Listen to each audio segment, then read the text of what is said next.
Bună, dragilor! Astăzi o să vă arăt cum puteți să pictați un ou din plexiglas cu ajutorul vopselelor de sticle și cu un contur. Primul lucru pe care l-am făcut în proiectul acesta a fost să caut o imagine care să se potrivească cu oul meu. Am găsit mai multe imagini, am micșorat pe imprimantă cât mi-a trebuit mie ca să se încadreze în modelul oului și voi tăia ca să-mi rămână doar modelul acesta. Voi așeza sub ou, dar mai întâi o să vă arăt. Ouăle acestea au o folie de nylon deasupra care trebuie dată jos și rămâne plexiglasul acesta, e aproape identic cu o bucată de sticlă. Cu mare grijă luăm să nu murdărim cu degetele și așezăm deasupra modelului dorit. Mai există și în alte mărimi ouăle acestea de plexiglas, în 3 mărimi, și există și iepuraș care merge foarte bine pictat.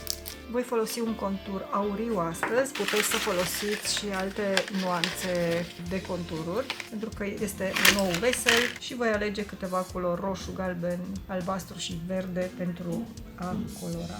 Cu ajutorul conturului conturez toate liniile negre și voi usca.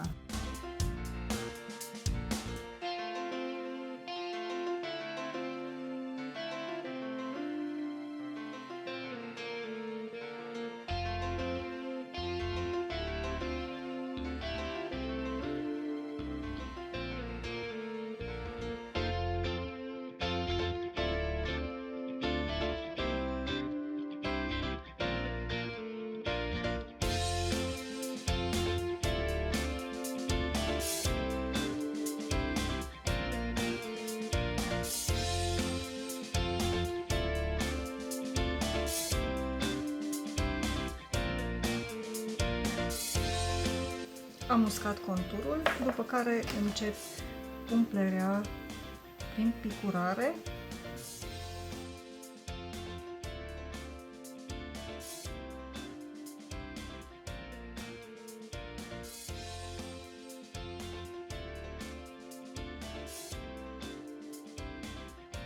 Vopseaua aceasta este pe bază de petrol. Atenție mare să nu o vărsați pe masă pentru că nu se curăță cu nimic. Pensulele se vor spăla cu esență de petrol la sfârșit.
Voi lăsa oul la uscat, după care se poate pune și o agățătoare. Așa cum am zis la început, puteți să alegeți orice model predesenat, micșorați pentru dimensiunea oului, folosiți contur de culorile dorite, după care vopsiți cu culorile de sticlă. Proiectul acesta merge pentru clase mai mari sau pentru clase mai mici, se poate contura cu un marker negru permanent și colora cu acrilice sau cu markerele cu vopsea Artbox sau Uniposca. Sper că vă place ideea de astăzi. Până data viitoare, zi frumoasă, la revedere!